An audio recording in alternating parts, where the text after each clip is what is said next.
بسم الله الرحمن الرحيم. السلام عليكم ورحمة الله وبركاته. الحمد لله رب العالمين، والصلاة والسلام على أشرف الأنبياء والمرسلين وعلى آله وصحبه ومن تبعهم بإحسان إلى يوم الدين. أما بعد. பேரன்பிற்கும் பெரும் மரியாதைக்கும் உரிய இந்த கூட்டத்தின் தலைவர் அவர்களே, இந்த நிகழ்ச்சியிலே பங்கெடுத்து பயன்பெற வேண்டும் என்பதற்காக சவுதி அரேபியாவின் கிழக்கு மாகாணத்தில் பல இடங்களில் வசிக்கக்கூடிய பல இடங்களிலிருந்தும் இங்கே வருகை தந்து இந்த நிகழ்ச்சியை சிறப்பிப்பதற்காக இங்கே வந்தமர்ந்திருக்கிற சகோதரர்களே, சகோதரிகளே, சகோதரத்துவ சங்கமம் என்கிற பெயரில் ஒரு அற்புதமான நிகழ்ச்சியை சமூக அக்கறை கொண்ட சில நல்லோர்கள் இங்கே ஏற்பாடு செய்திருக்கிறார்கள்.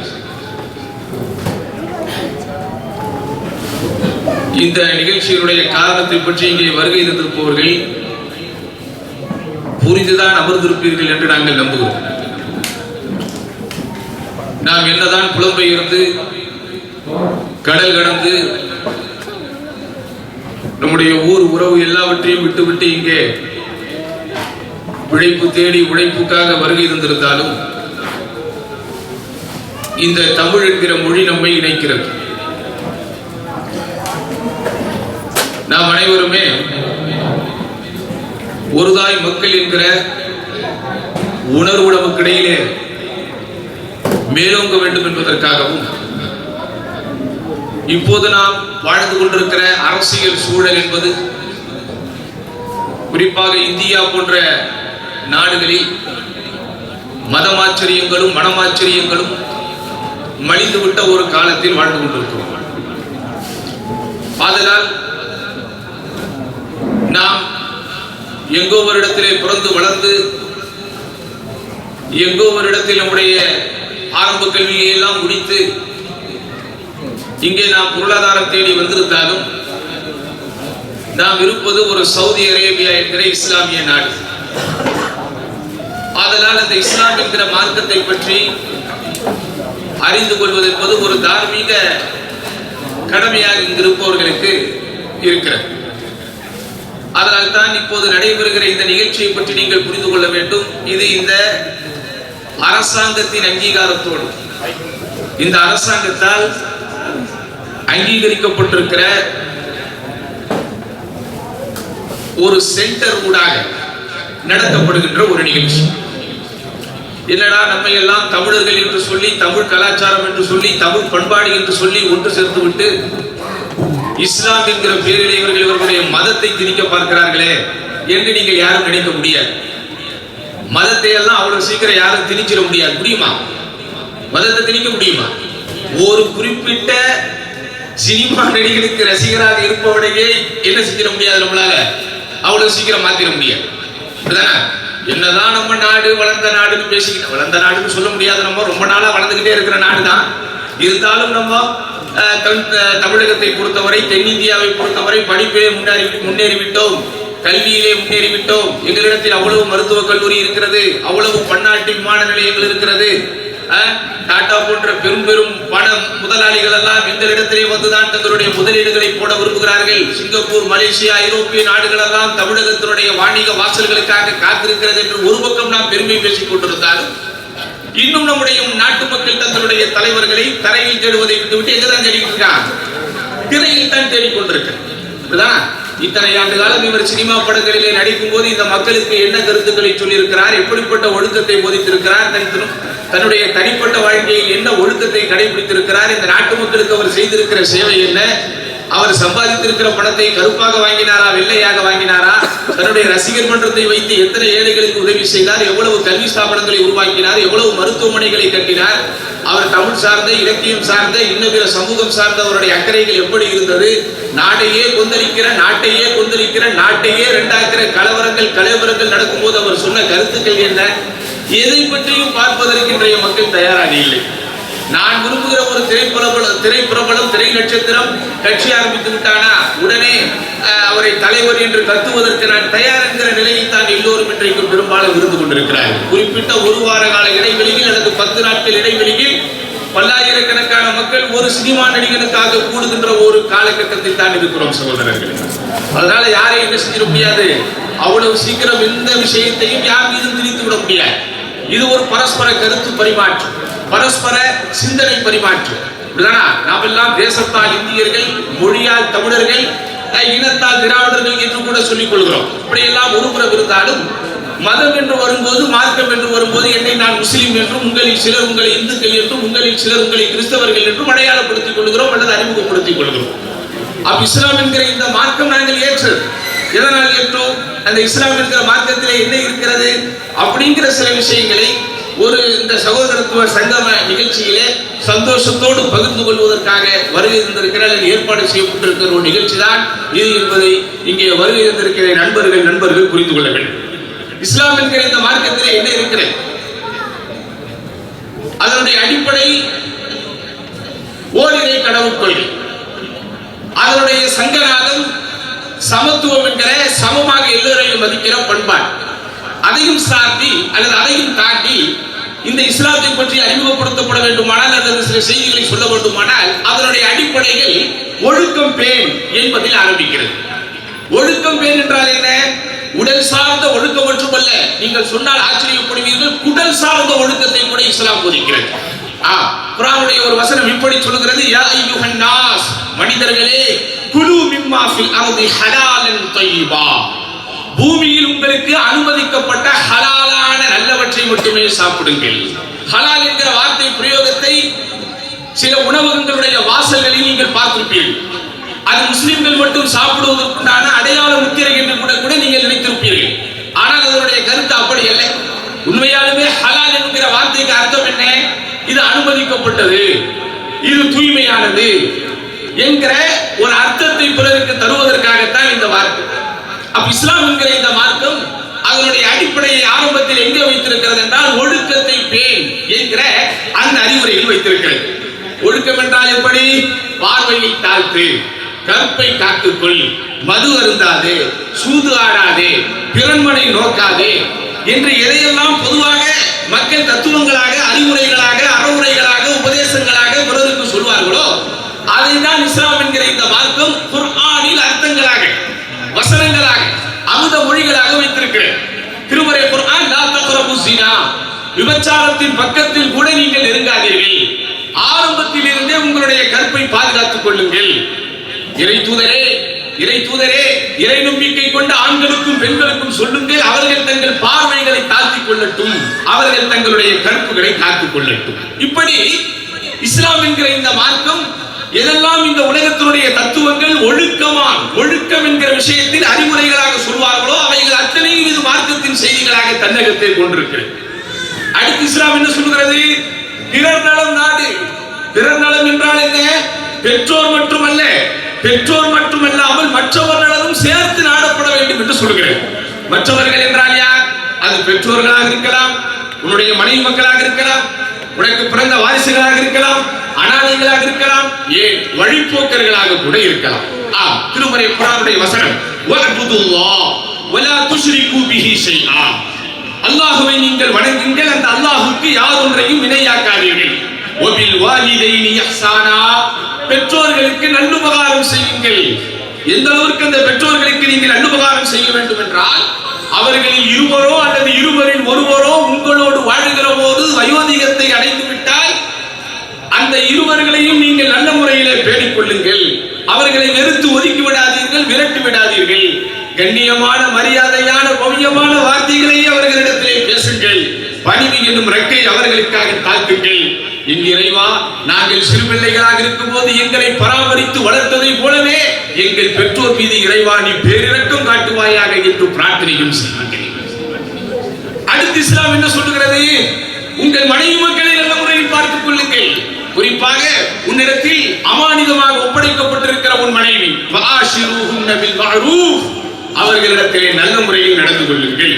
வலஹுன்ன மிஸ்லுல்லதி அலைஹின்ன பில் மஅரூஃப், அவர்கள் மீது கடமைகள் என்பது இருப்பது போலவே அவர்களுக்கான உரிமைகளும் இருக்கிறது, அதை மறவாதீர்கள். இந்த உரிமைகள் கடமைகள் என்பதெல்லாம் எப்போது பேசப்பட்டிருக்கிறது? எந்த காலத்திலே பேசப்பட்டிருக்கிறது? நவீனம் இருக்கிற இந்த காலத்திலா? விஞ்ஞானமும் அறிவியலும் உச்சாணி கொம்பை தொட்டுவிட்ட இந்த காலத்திலா? இல்லை. பிறந்த குழந்தை பெண் குழந்தை என்று தெரிந்து விட்டால் நாம் வாழுகின்ற இதே அரேபிய மண்ணில் உயிரோடு புதைப்பார்கள். 14 நூற்றாண்டுகளுக்கு முன்பு இந்த அரேபிய தீபகற்பத்தின் இன்னொரு பேரே அறியாமை கால உலகம் என்று சொல்லுவார்கள். அப்படிப்பட்ட காலத்தில், எப்படிப்பட்ட காலத்தில் பெண்களுக்கு உயிர் மட்டும்தான் இருக்கிறது, உணர்வுகள் இருக்கிறதா இல்லையா என்று இலக்கியவாதிகள் தங்களுக்கு இடையில் புலமை பேசி தங்களுடைய மொழி புலமையை காட்டக்கூடிய அந்த காலத்திலே பிறக்கின்ற குழந்தை பெண் குழந்தையாக இருந்தால் அவனை புஷ்ரா என்று இஸ்லாம் வர்ணிக்கிறது. புஷ்ரா என்கிற வார்த்தைக்கு அர்த்தம் நற்செய்தி. புஷ்ரா என்கிற வார்த்தைக்கு அர்த்தம் இறைவனிடமிருந்து வந்த சுப செய்தி. அப்படி மகளாக, மனைவியாக, சகோதரியாக, தாயாக அவள் எடுக்கின்ற அத்தனை பரிணாமத்திலும் அவளுக்கு நீ மரியாதை கொடுக்க வேண்டும், அவளை நீ கண்ணியப்படுத்த வேண்டும், அவளுடைய உணர்வுகளை புரிந்து கொள்ள வேண்டும். இதைத்தான் இஸ்லாம் சொல்லுகிறது. அனாதைகளை பராமரிக்க வேண்டும் என்று சொல்லுகிறது. வழிபோக்கர்களின் உரிமைகளை கூட நிலைநாட்ட வேண்டும் என்று சொல்லுகிறது. யாசிப்பவர்களை வெறுக்காதே, யாசிப்பவர்களை விரட்டாதே, யாசிப்பவர்களிடத்திலே யாசகம் கேட்டால் முடிந்ததை கொடு, இல்லையே புன்முகத்தோடு அவனை விடு என்று எல்லா விதத்திலும் எவைகளெல்லாம் நன்மையாக மட்டுமே இருக்குமோ, எவைகளெல்லாம் மனிதநேயமாக மட்டுமே இருக்குமோ அதை மட்டுமே மார்க்கமாக போதிக்கிறது. அடுத்து இந்த இஸ்லாம் என்ன சொல்லுகிறது? அநியாயம் செய்யாதே. எதெல்லாம் இந்த உலகத்தில் அநியாயமாக இருக்குமோ, அநியாயம் என்றால் என்ன? வெறுமனே அடுத்தவனை அடிப்பது மட்டுமல்ல, அடுத்தவனை அடிப்பதும் தாக்குவதும் மாத்திரமல்ல, எதுவெல்லாம் அவனை இம்சிக்குமோ, எதுவெல்லாம் அவனுடைய உணர்வுகளை கொளுத்துமோ, எதுவெல்லாம் அவனுடைய மனிதநேயத்தை மிதிக்குமோ, எதுவெல்லாம் அவனுடைய உணர்வுகளை காயப்படுத்துமோ அப்படிப்பட்ட எந்த விஷயத்தையும் செய்யாது. குறிப்பாக உனது பொருளாதார பரிமாற்றத்தை நாணயமாக வைத்துக்கொள்.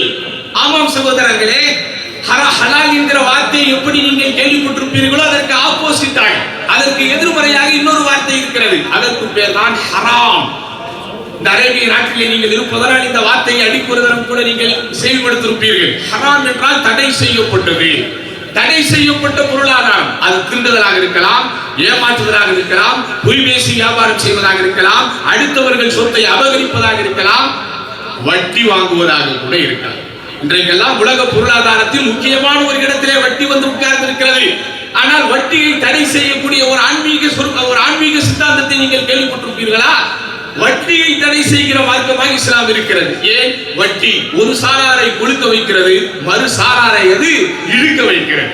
வட்டியினால் ஊரை விட்டு ஓடியவர்கள் எத்தனை பேர்? வட்டியின் கொடுமையினால் கற்பிழந்தவர்கள் எத்தனை பேர்? வட்டியின் கொடுமையினால் தற்கொலை செய்து கொண்டவர்கள் எத்தனை பேர்? வட்டியின் கொடுமையினால் தங்களுடைய சந்தோஷத்தை எல்லாம் இழந்து தெரு தெருவாக மனநலம் பாதிக்கப்பட்டு சுற்றியவர்கள் எத்தனை பேர்? இப்படி வட்டி ஆரம்பித்து எதெல்லாம் அநியாயமான பொருளாதார பரிமாற்றமாக இருக்குமோ, அடுத்தவர்களுக்கு தீங்கிழைக்கிற பொருளாதார பரிமாற்றமாக இருக்குமோ அவைகள் அனைத்தையும் என்ன செய்கிறது? இஸ்லாமிய மார்க்கம் தடை செய்கிறது. அடுத்து இஸ்லாம் என்ன சொல்கிறது? மன்னிப்பை கைக்கொள், மனிதநேயத்தை பேணி வாழ். நபிகள் நாயகம் ஸல்லல்லாஹு அலைஹி வஸல்லம் சொன்னார்கள், கைருன் நாஸி அன்ஃபஉஹும் லின்னாஸ். மக்களுக்கு அதிகம் பயனுள்ளவன் யாரோ அவனே மக்களுக்கு சிறந்தவன். மக்களிலே சிறந்தவன் யார்? மக்களில் யார் அதிகம் பயனுள்ளவனோ அவனே. ஆதலால் தர்மம் கொடு, அவனுக்கு உதவிகள் செய். இந்த உலகத்தில் மனிதர்களுக்கு எந்த உதவியை செய்தாலும் அந்த உதவியின் பயனை, அந்த உதவியின் பலத்தை, அந்த உதவியின் மூலம் பெறப்படக்கூடிய நலத்தை மறுமை வாழ்க்கையிலே நீ காண்பாய் என்று இஸ்லாமிய மார்க்கம் சொல்கிறது. உலகத்தில் ஒருவன் பசியோடு இருக்கிறானா? பசித்தவனுக்கு நீ உணவு கொடுக்கிறாயா? மறுமை உலகத்தில் இறைவன் உனக்கு உணவு கொடுப்பான். உலகத்தில் ஒரு ஏழைக்கு நீ ஆடை வாங்கி கொடுக்கிறாயா? மறுமையில் இறைவன் உனக்கு ஆடையை வாங்கி கொடுப்பான். உலகத்திலே வாழ்கிற ஒரு மனிதனின் துன்பம், துயரம், இன்னல், இடர், கஷ்டம் நீங்குவதற்கு நீ முயற்சிக்கிறாயா? உதவி செய்கிறாயா? இறைவன் உனக்கு உதவி செய்வான். இப்படி இஸ்லாம் என்கிற இந்த மார்க்கத்தில் புரட்டுகின்ற பக்கங்கள் எல்லாம் புனிதங்களாகவே இருக்கிறது. எதுவெல்லாம் மனிதர்களுக்கு நலனோ, எதுவெல்லாம் மனிதர்களுக்கு சிறப்போ அதையே இந்த மார்க்கத்தின் கடமைகளாக வைத்திருக்கிறது.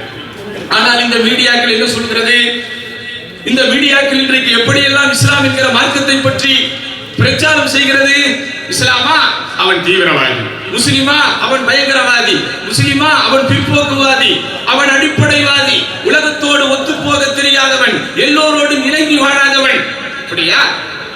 அப்படியா? நன்றாக நீங்கள் புரிந்து கொள்ளுங்கள் சகோதரர்களே.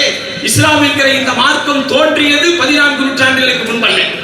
தவறாக புரிந்து கொள்ளப்பட்ட விஷயத்தில் முக்கியமான ஒன்று, இஸ்லாம் என்கிற இந்த மார்க்கம் ஜீவித்தது அல்லது இஸ்லாம் என்கிற இந்த மார்க்கம் உருவாகியது 14 நூற்றாண்டுகளுக்கு முன்பு என்று சொல்லுவார்கள். அப்படி இல்லை. உலகம் தோன்றிய காலத்திலேயே இஸ்லாம் தோன்றிவிட்டது. உலகத்தினுடைய முதல் மனிதர் ஆதம் படைக்கப்பட்டாரே, அவர் பின்பற்றிய மார்க்கம் இஸ்லாம் தான். அவருக்கு பிறகு நிறைய இறை தூதர்கள் அனுப்பப்பட்டார்கள். அந்த வரிசையில் கடைசியாக அனுப்பப்பட்ட இறை தூதர் தான் நபிகள் நாயகம் முகமது நபி ஸல்லல்லாஹு அலைஹி வஸல்லம். அப்ப அந்த இஸ்லாமிய மார்க்கம் இந்த அரேபிய தீபகற்பத்தில் எடுத்து எம்பப்பட்டாலும் 14 நூற்றாண்டுகளுக்கு முன்பு இறை தூதர் முகமது நபி இந்த மண்ணிலே பிறந்தாலும் அவர் அரபுகளுக்கான மார்க்கத்தை மக்களிடத்திலே சொல்லவில்லை. அரபு பேசுகிறவர்களுக்கான மார்க்கத்தை அவர் மக்களிடத்திலே எடுத்து பிரச்சாரம் செய்யவில்லை. இஸ்லாமிய மார்க்கத்தின் அடிப்படைகளாக இருக்கிற கடவுட் கோட்பாடாக இருந்தாலும், இறை தூதர் பற்றிய விஷயங்களாக இருந்தாலும், இறை மறை சம்பந்தப்பட்ட விஷயங்களாக இருந்தாலும், இந்த மூன்றையுமே இஸ்லாம் எப்படி அறிமுகப்படுத்துகிறது? அல்ஹம்துலில்லாஹி ரப்பில் ஆலமீன், அகிலத்தாரின் அதிபதியான அல்லாஹ்வுக்கே எல்லா புகழும். ரப்புல் முஸ்லிமீன், முஸ்லிம்களின் இறைவன் என்று வரவில்லை. ரப்புல் அரப், அரபுகளுடைய இறைவன் என்று வரவில்லை. ரப்புல் ஆலமீன், அகிலத்தாரின் இறைவனான அல்லாஹ்வுக்கே எல்லா புகழும். அகிலத்தார்கள் என்று சொல்லும் போது அதில் நானும் இருக்கிறேன், நீங்களும் இருக்கிறீர்கள். அகிலத்தார்கள் என்று சொல்லும் போது அதில் அரபுகளும் இருக்கிறார்கள், அரபல்லாத அந்நியர்களும் இருக்கிறார்கள். அகிலத்தார்கள் என்று சொல்லும் போது அங்கீங்கனாதபடி உலகத்தில் எந்த மூலை முடுக்குகளில் எல்லாம் மனிதர்கள் வாழ்கிறார்களோ எல்லோரும் உள்ளே இருக்கிறார்கள். இறை தூதர் நபிகள் நாயகத்தை பற்றி இஸ்லாம் சொல்லும் போது ரஹ்மத்துல் லில் ஆலமீன், அவர் அகிலத்தாருக்கெல்லாம் அருட்கொடையாகவே அனுப்பப்பட்டிருக்கிறார். வேதத்தை பற்றி சொல்லும் போது இன்ஹுவ இல்லா ஸிக்ருல் லில் ஆலமீன், இந்த வேதம் என்பது அகிலத்தாருக்கான நினைவூட்டலே என்று வேறில்லை. அப்படியானால் எப்படி நீங்கள் மட்டும் முஸ்லிம்களாக இருக்கிறீர்கள்? நீங்கள் மட்டும் எப்படி இந்த இஸ்லாத்தை ஏற்றீர்கள்? இந்த கேள்விக்கான பதிலைத்தான் இங்கே வருகை தந்திருக்கிற நண்பர்கள் நீங்கள் தெரிந்து கொள்ள வேண்டும். 1400 ஆண்டுகளுக்கு முன்பு இதே அரேபிய தீபகற்பத்தில் அன்னலம் பெருமானார் நபிகள் நாயகம் இஸ்லாமிய மார்க்கத்தை எடுத்து எம்பும் போது அவருடைய கடைசி காலகட்டத்தில் ஒரு வார்த்தையை சொன்னார். அவருடைய கடைசி உரையை செவிப்படுப்பதற்கான லட்சக்கணக்கான மக்கள், அவருடைய தோழர்கள் ஒன்றாக சங்கமித்திருக்கிற அந்த பெரும் மாநாட்டில் ஒற்றை தீர்மானம் எடுத்தார். இங்கே வருகை தந்திருப்பவர், இங்கே வருகை தராதவர்களுக்கு எடுத்துச் சொல்லுங்கள். அந்த ஒரு வார்த்தை அங்கு இருந்தவர்களை எல்லாம் தூண்டியது. அந்த ஒரு வார்த்தை அங்கிருப்பவர்களுக்கு எல்லாம் உற்சாகத்தை தந்தது. ஒவ்வொருவரும் தங்களுடைய குதிரையின் திசைகள் எந்த திசையை நோக்கி இருந்ததோ அந்த திசை நோக்கி போனார்கள். அதன் விளைவு இந்தியா உட்பட எல்லா இடங்களிலும் இஸ்லாம் போனது. ஆம் சகோதரர்களே, இந்தியாவில் இஸ்லாம் எப்படி வந்தது? அரபு மொழி பேசுகிற இவர்களுக்கும் அல்லது தமிழ் போன்ற மொழிகளை பேசுகிற நமக்கும் என்ன சம்பந்தம்? அரேபிய தீபகற்பத்தில் இருந்து, அரேபிய மண்ணில் இருந்து வாணிபம் செய்ய வந்தவர்கள் அங்கே வருகை இருந்திருக்கக்கூடிய மக்களுக்கு வாணிபத்தோடு சேர்த்து, வணிகத்தோடு சேர்த்து சில சம பண்பாட்டை சொல்லிக் கொடுத்தார்கள். நீயும் நானும் கடவுளுக்கு முன்னால் ஒன்று என்று சொன்னார்கள்.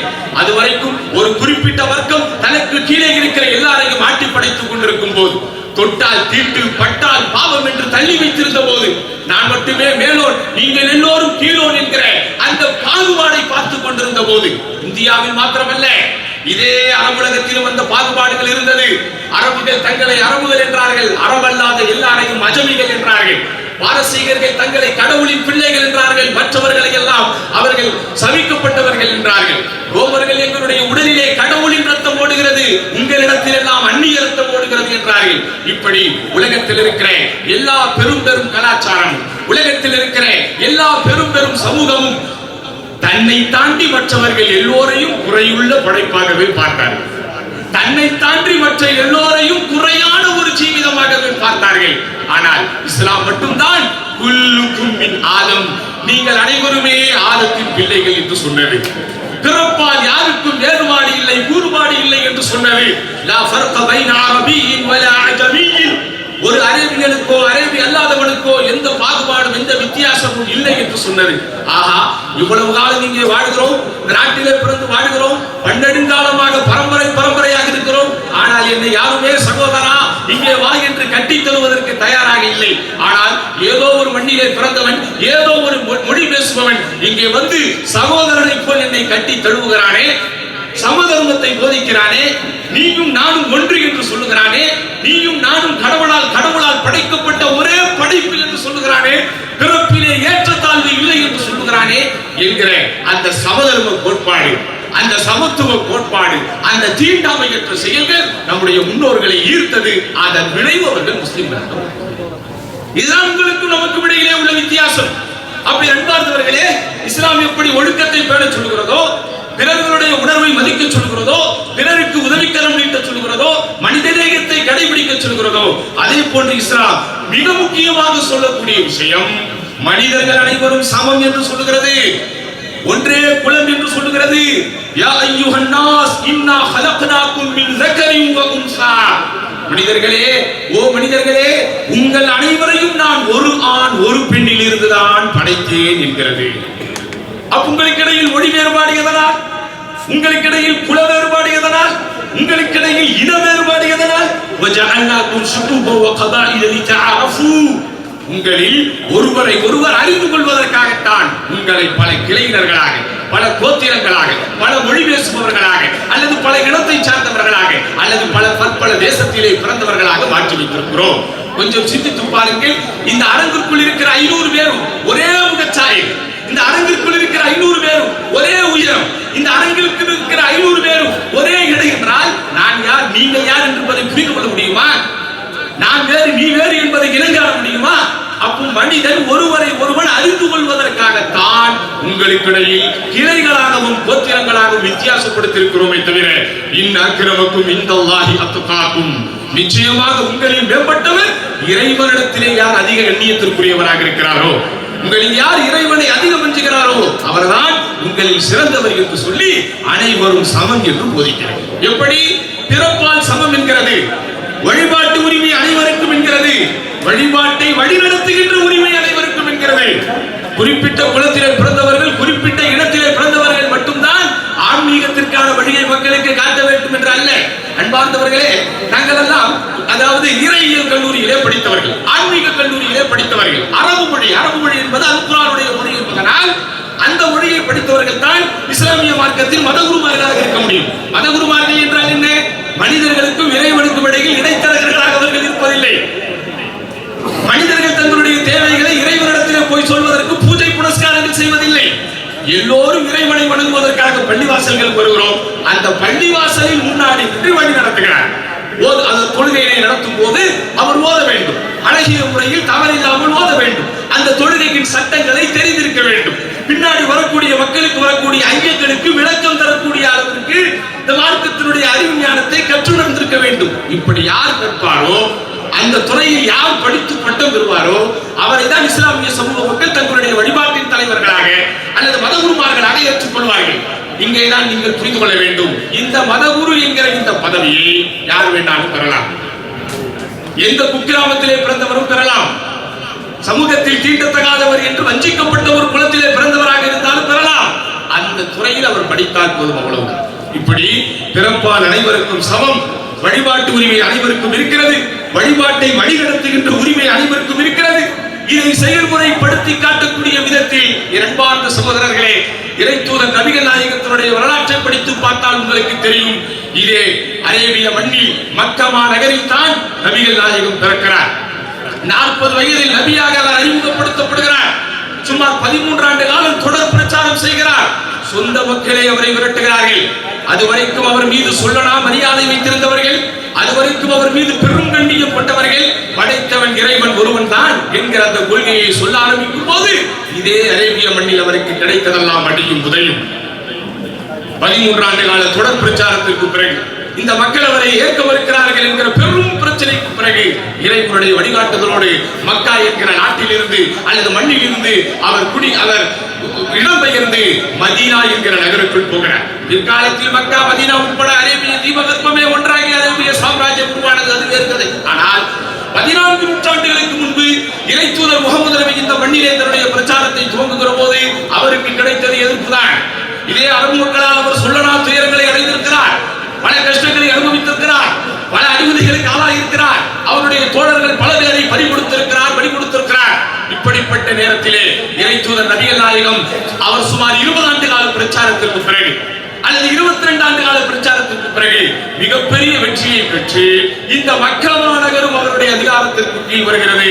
அப்போது இந்த மக்கா மாநகரில் வாங்கு சொல்லக்கூடிய அந்த மாபெரும் பொறுப்பை யாருக்கு கொடுத்தார் தெரியுமா? கருப்பின நீக்குறோ அடிமை பெண் என்று எந்த பெண்ணை இந்த சமூகம் இழித்ததோ படித்ததோ, எந்த சமூகம் இந்த பெண்ணை கேவலமாக பேசியதோ, அப்படிப்பட்ட ஒரு நீக்குறோ குலத்தை சார்ந்த கருப்பின பெண்ணின் மகனாக பிறந்த பிலால் என்பவருக்கு தான் அந்த முதல் பதவி கிடைத்தது. நீங்கள் நாட்டிலே இருக்கும் போது நாளொன்றுக்கு 5 முறை அல்லாஹு அக்பர் அல்லாஹு அக்பர் அல்லாஹு அக்பர் அல்லாஹு அக்பர் அப்படிங்கிற அதானுடைய சத்தத்தை நீங்கள் கேட்கிறீர்கள். அதான் என்கிற இந்த சத்தம் எதற்காக சொல்லப்படுகிறது? சதா சர்வகாலம் உலகத்திலேயே மூழ்கி இருக்கிறார்கள். குறைந்தபட்சம் ஒரு நாளைக்கு 5 நேரமாவது இறைவனை நோக்கி வாருங்கள், இறைவனுடைய இல்லத்தை நோக்கி வாருங்கள். இந்த உலகத்தினுடைய காசோ பணமோ மற்றதோ பெரிதல்ல. அல்லாஹு அக்பர், அல்லாஹ்வே பெரியவன், அல்லாஹ்வே மிக பெரியவன் என்கிற அந்த சங்க நாதத்தை எழுப்பக்கூடிய முதல் பொறுப்பு கிடைத்தது ஒரு கருப்பின நீக்குறோ அடிமை சார்ந்த பிலால் என்பதை மறந்து விடாதீர்கள். இப்படி எல்லா விதத்திலும் இஸ்லாமிய மார்க்கம் சமப்பண்பாட்டை போதிக்கிறது, சமத்துவத்தை போதிக்கிறது. இது என்ன பெரிய விஷயம், இது என்ன பெரிய பிரமாதம் என்று சமூகத்தில் ஓரளவிற்கு அந்தஸ்திலே இருப்பவர்கள் நினைக்கலாம். ஆனால் கொஞ்சம் நிலையிலே தாழ்ந்தவர்களை பற்றி சிந்தித்து பாருங்கள். இன்னும் எத்தனை திரைப்படங்கள் வர வேண்டும் இந்த சமூகத்திலே தீண்டாமையை ஒழிப்பதற்கு?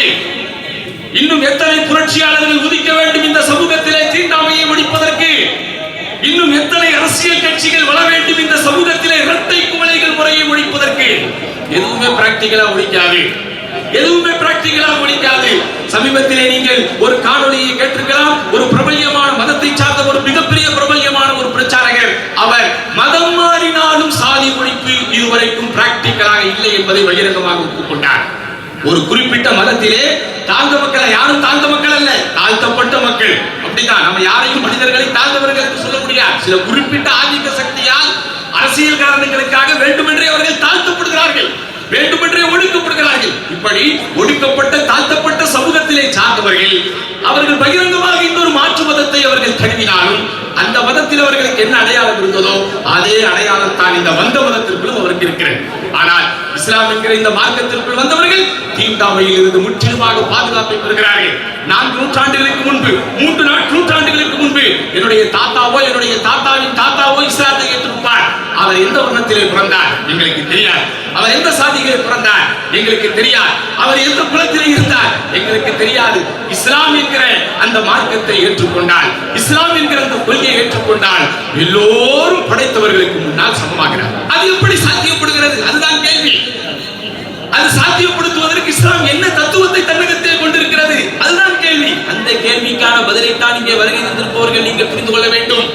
உலகத்தில் எல்லாரையும் நீங்கள் சமப்படுத்துவதற்கு ஒரு மைய புள்ளியை கொண்டு வர வேண்டும்.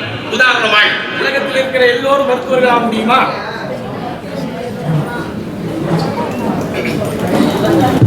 உலகத்தில் இருக்கிற எல்லோரும் மருத்துவர்களாக முடியுமா?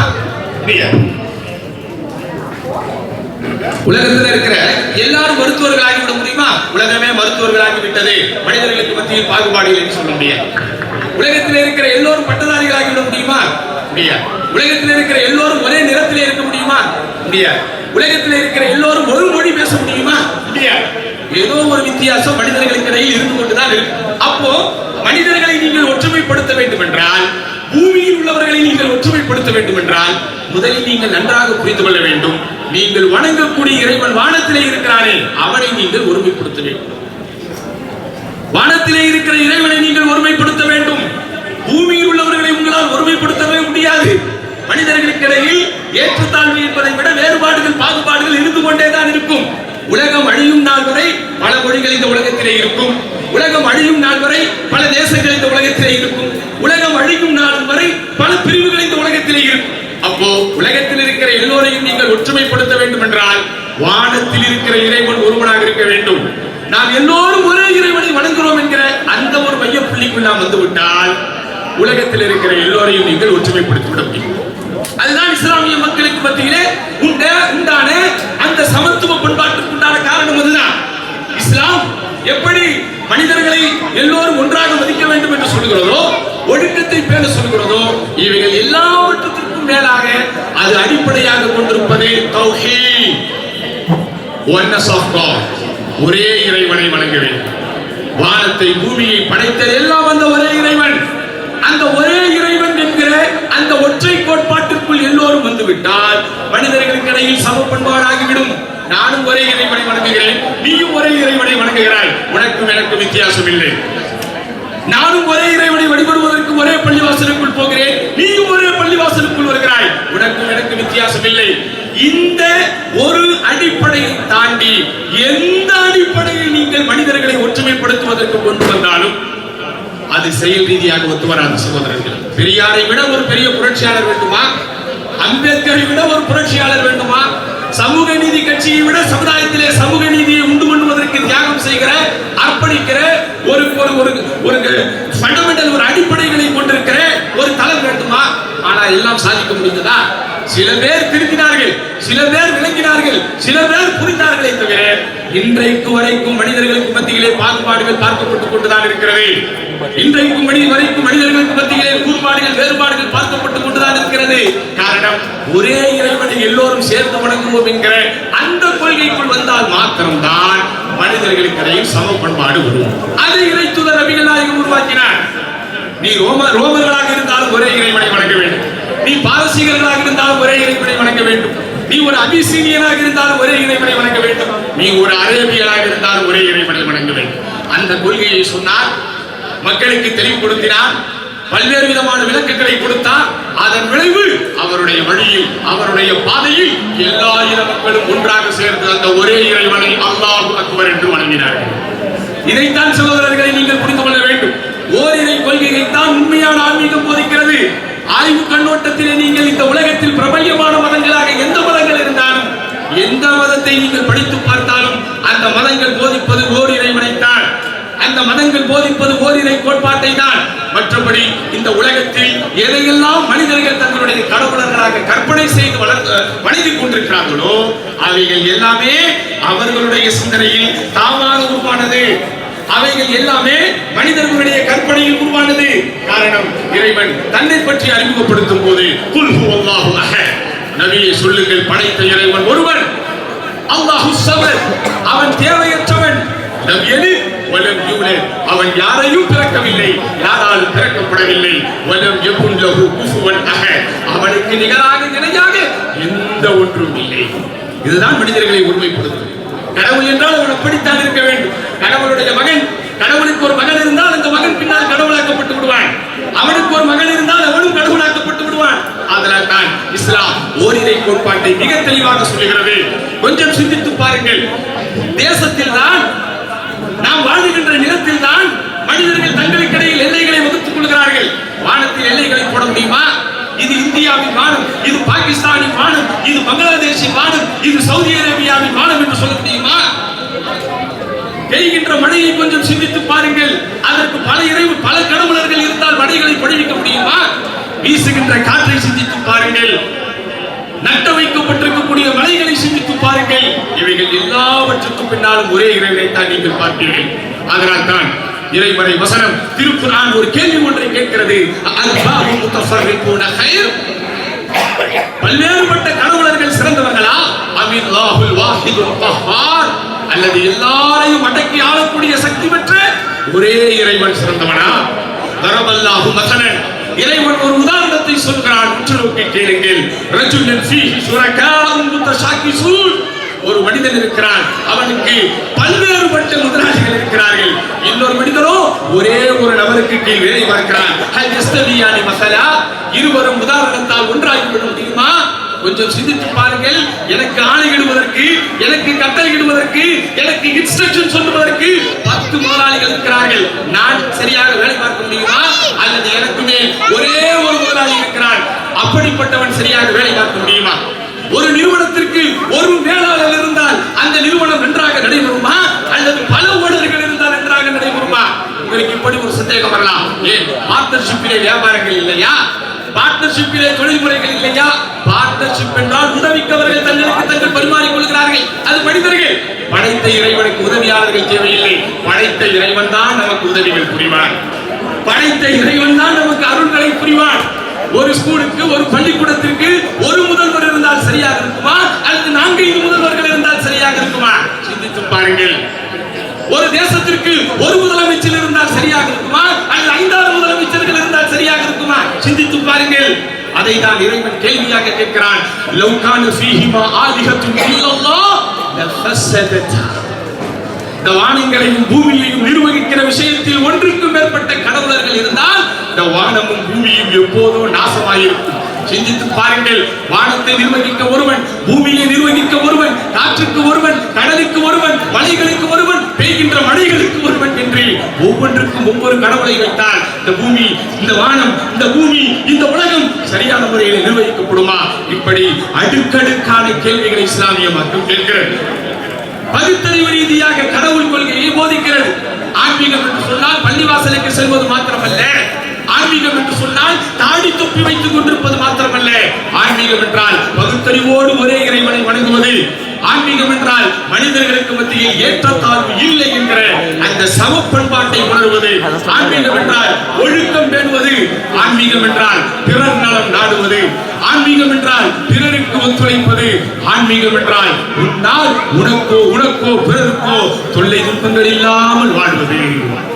அப்ப இப்படிப்பட்ட நேர்த்தியான, உயர்வான, நீதமான சட்டதிட்டங்களால், தத்துவங்களால் தான் இஸ்லாம் இன்னும் வளர்ந்து கொண்டிருக்கிறது. உங்களுக்கு எல்லாம் தெரியும், உலகத்திலேயே அதிகமாக விமர்சிக்கப்படுகிறது இஸ்லாமிய மார்க்கமாகத்தான் இருக்கிறது. ஆனால் அந்த மார்க்கத்தை விமர்சன கண் கொண்டாவது படியுங்கள் என்று வெள்ள தெளிவாக சொல்லுகிறோம். வருகை தந்திருக்கிற சகோதரர்களே, இஸ்லாம் குறித்து உங்களுக்கு எந்த சந்தேகங்கள் இருந்தாலும் பகிரங்கமாக கேளுங்கள் என்கிறோம். இந்த திருக்குறானுடைய மொழிபெயர்ப்பை வாழ்க்கையில் ஒரு முறையாவது படித்து பாருங்கள். அதனுடைய கொள்கை என்ன, அதனுடைய கோட்பாடு என்ன என்பதை தெளிவாக புரிந்து கொள்வீர்கள். ஆமா, நாம் வாழக்கூடிய இந்த வாழ்க்கை இந்த உலகத்தோடு முடிந்து போவதல்ல. 60 ஆண்டுகள் அல்லது 70 ஆண்டுகள் இந்த உலகத்திலே வாழ்வோம். வாழ்வதற்கு பிறகு மரணம் இருக்கிறது. மரணத்திற்கு பிறகு மறுமை என்கிற நிரந்தரமான வாழ்க்கை இருக்கிறது. அந்த நிரந்தரமான வாழ்க்கையில் இந்த உலகத்திலே நீ எப்படி வாழ்ந்தாயோ அந்த வாழ்க்கைக்கு ஏற்ற பலனை நீ பெறுவாய்.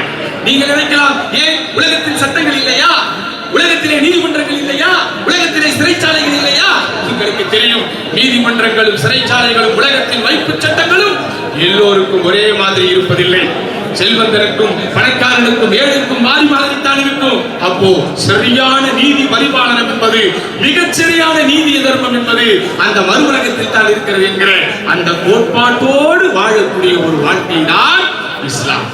மொத்தத்தில் சொல்ல போனால் என் அன்பார்ந்தவர்களே, இஸ்லாம் என்கிற இந்த கொள்கை, இஸ்லாம் என்கிற இந்த மார்க்கம் எத்தகைய கோட்பாட்டை வைத்திருக்கிறது என்றால், அதிகாலை எழு, ஆண்டவனை தொழு, இரக்கத்தோடு இரு, ஈவதனை கொடு, உறவோடு சேர், ஊதாரித்தனம் தவிர, என்னெழுத்துக்கள் ஏழ்மையை வெல், ஐயம் தவிர, ஒழுக்கம் கெடேல், ஓதல் விடேல் என்று ஆ முதல் நக்கு வரை நீங்கள் தேடுகின்ற எல்லா வார்த்தைக்கும் பின்னாலும் மனிதர்களுக்கு தேவையான தத்துவங்களை வைத்திருக்கிற, சட்டத்திட்டங்களை வைத்திருக்கிற, நேர்த்தியான வழிகாட்டுதல்களை வைத்திருக்கிற மார்க்கம் தான் இஸ்லாமை தவிர, இஸ்லாம் என்பது ஏதோ வேற்றுகிரக வாசிகளுக்காக உருவாக்கப்பட்டதல்ல. நகமும் சதையுமாக இந்த பூமியில் வாழ்கிற நம் போன்ற மனிதர்களுக்கானது என்பதை புரிந்து கொண்டு பிறந்த மனதோடு இந்த திருக்குறானையும் இஸ்லாமிய மார்க்கம் சம்பந்தப்பட்ட நூல்களையும் நீங்கள் படிக்க வேண்டும். நாங்கள் பெற்ற இந்த இன்பத்தை நீங்களும் பெற வேண்டும் என்று உரிமையோடு உங்களிடத்தில் வேண்டுகோள் வைத்து வாய்ப்புக்கு நன்றி கூறி முடித்துக் கொள்கிறேன்.